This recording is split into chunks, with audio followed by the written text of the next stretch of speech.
Hi everyone, it's Eliza. I'm back with another video as part of my film acting video series.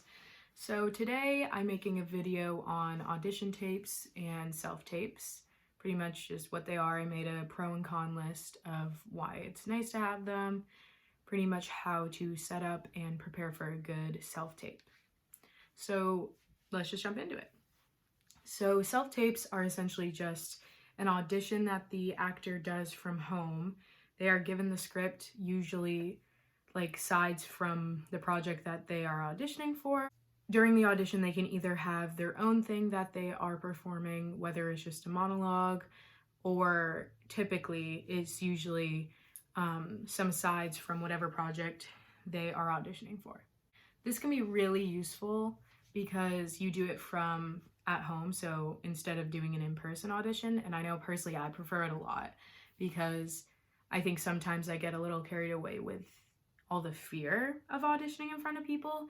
I could definitely work on that, but it can be a little scary, and the good thing with doing it at home is there's a lot less pressure. So I guess we can just start off with my pros and cons list. So for the pros, you can film it multiple times. There's a lot of pros with this because it's not a live audition, so you have opportunities to retake it, try it out a few different ways, see what is the right style for the script. So you can film it as many times as you want, typically. Another good thing is the casting directors can rewatch it, unlike an actual in-person audition, unless if they have a cam person recording it. Sometimes they do.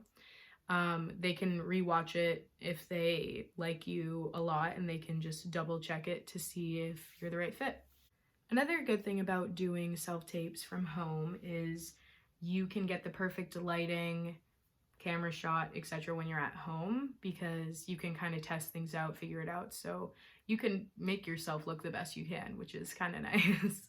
Another thing that is a pro, I already discussed, a lot of people tend to do better during self-tape auditions because they feel a lot less pressure and a lot less anxiety is relieved from it, allowing them to do a better performance, as well as, if necessary, they can always refilm it, which is nice.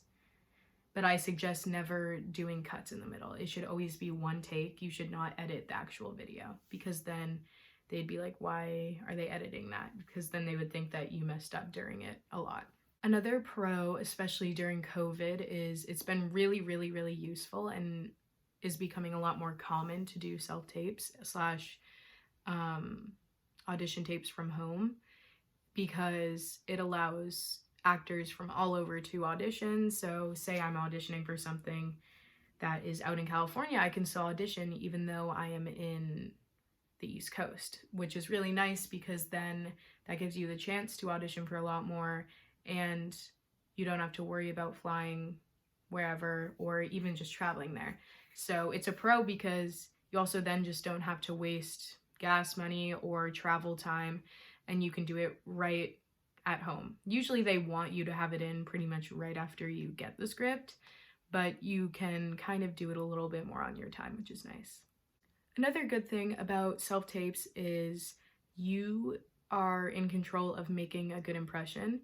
Same with in person, but the good thing is you can kind of practice, retape your slate slash your introduction, and that's really important for the directors or the casting directors to see, because they want to see who you are as a person, your personality, if they'll click well with you. So you can pretty much just practice and retape until you have your perfect impression, or however you want to portray yourself. Now going on to the cons list, which is much shorter. Something I have noticed is it might be hard to find a good scene partner to work with.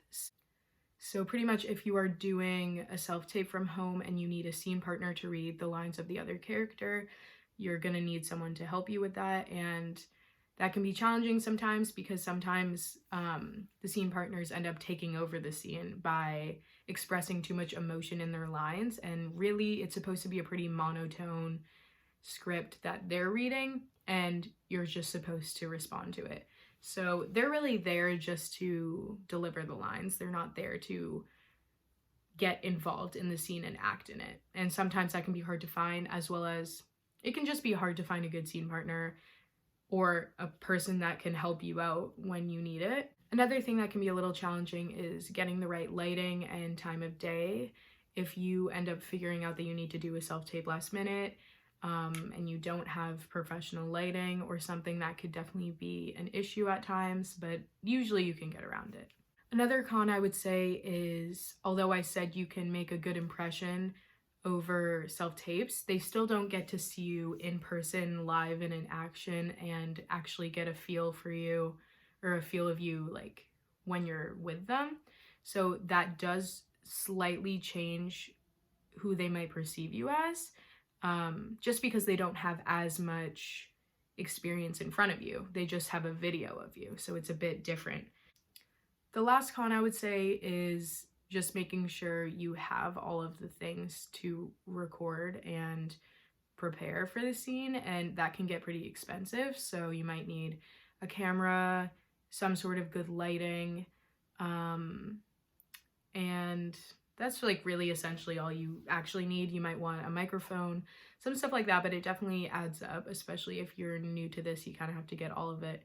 Luckily, you can usually use a phone camera, and as long as you find some sort of good lighting, it doesn't have to be, say, a ring light or anything, but if you find some sort of good lighting, usually that will work as well.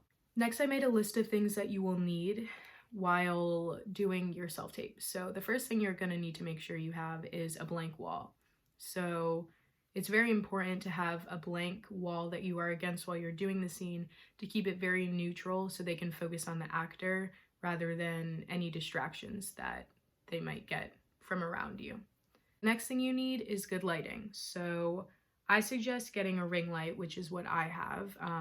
It pretty much comes with a tripod as well, so I can put my camera or my phone, I'm using it right now, I can put my camera or my phone right up there, so I also don't have to pay for a tripod because it's already there. But if you end up not getting a ring light, umbrella lights are good, and camera light boxes are good. They're all pretty transportable if necessary, and there's some pretty decently priced ones. I think my ring light was about $60, which is not terrible, and I honestly use it a lot and it's really useful.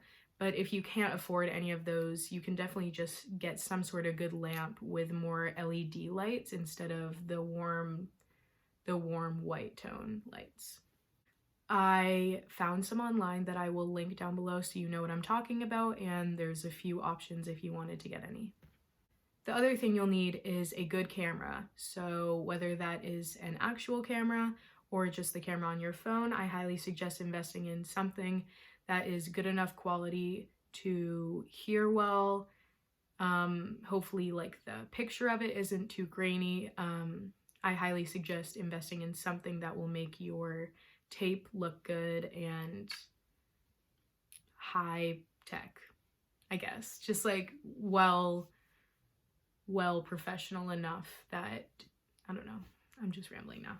And when I say getting a professional sort of camera, that doesn't mean you have to get one that's $1,000. As long as it picks up good enough sound and has a good enough picture, which most iPhones do, most current iPhones have it. So there's definitely some ways you can get some good ones for a decent price. The next thing you'll need is a tripod, unless if you have the ring light like me.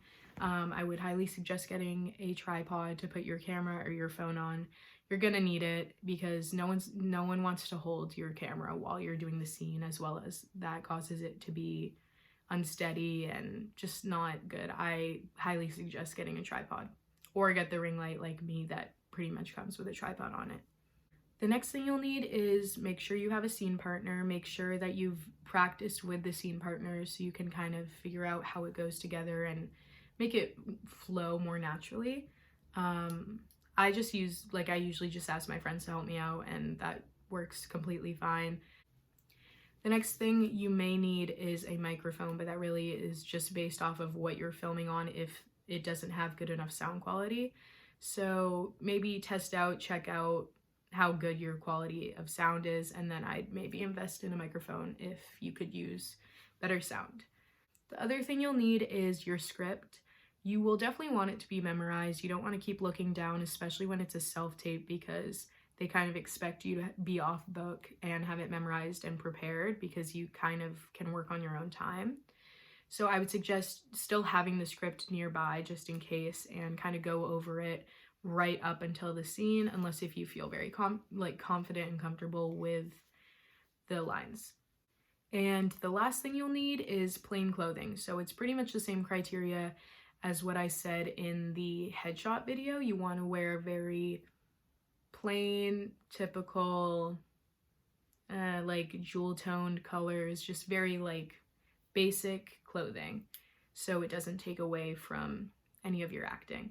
And lastly, how to prepare. I made another small list, which I've kind of already discussed everything, but essentially how to prepare it. You want to have it very well rehearsed. Like I just said, they kind of expect you to have it memorized, and you want to just be able to do the best you can without having to worry about what you have to say next. You kind of want it to just be up there running and just, you know what you're saying.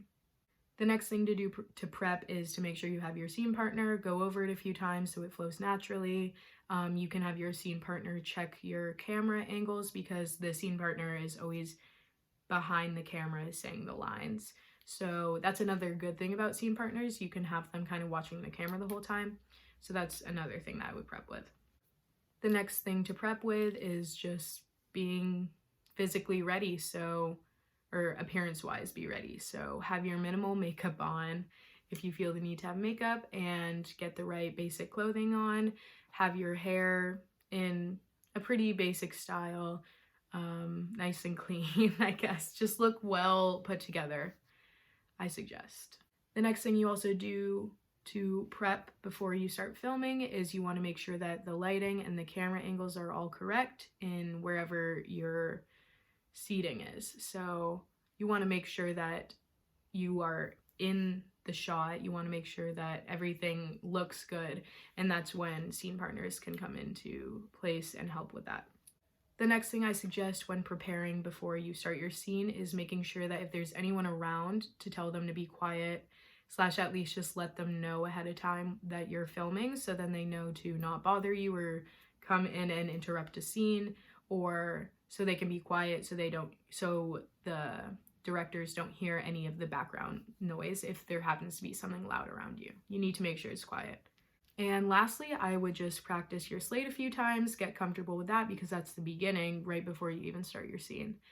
Overall, I'd say that's really it. I hope you liked this video. I hope it was helpful. Good luck with your self-tapes. Bye.